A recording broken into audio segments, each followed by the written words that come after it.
నాకు వచ్చిన ఒక ఆలోచన ఏమంటే, నేను ఫస్ట్ నా పిల్లలకి నేను దాదాపు ఒక 10 ఇయర్స్ నుంచి వాళ్ళకి ఒక హెల్త్ ప్రోటీన్ పౌడర్ లాగా నేను తయారు చేసుకునేది. కేవలం నా పిల్లలకి మాత్రమే.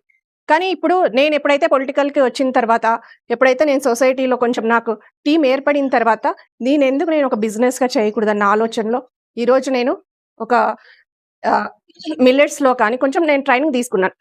దీంట్లో ఇంకా ఏమేమి యాడ్ చేస్తే ఇంకా మనం ఫర్దర్‌గా ముందుకెళ్ళొచ్చు. అంటే ఎంత క్వాంటిటీలో యూజ్ చేయాలి, ఇవి, అవి అని మొత్తం ఒక క్వాంటిటీ లెవెల్‌ని నేను కొంచెం ట్రైనింగ్ తీసుకున్నాను. అంటే మనం ఫ్యామిలీ పరంగా మన పిల్లలకి మనం చేసుకోవడం వేరు. అదే బిజినెస్‌గా వెళ్ళాలంటే దాన్ని ఇంకా కొంచెం గ్రోత్ చేయాల్సిన అవసరం ఉందని నేను కొంచెం ట్రైనింగ్ తీసుకున్నాను. ఇప్పుడు దాన్ని మేము ఒక ప్రోటీన్ పౌడర్ తయారు చేసాం. తయారు చేసి దాన్ని ముందు మార్కెట్‌లోకి తీసుకెళ్ళాలి. నాకు తెలిసిన ఫ్యామిలీ మెంబర్స్‌కి, నాకు తెలిసిన ఫ్రెండ్స్‌కి దాన్ని ముందు ఇచ్చాను. ఇది వాడండి. దాదాపు ఇప్పుడు 3, 4 మంత్స్‌గా వాడుతున్నారు. దాంట్లో ఒక్కొక్కరి టేస్ట్ ఒక్కోలాగుంటది. దాన్ని కూడా రెక్టిఫై చేసుకొని ఇప్పుడు మేము గవర్నమెంట్‌కి ప్రపోజ్ పంపించాం.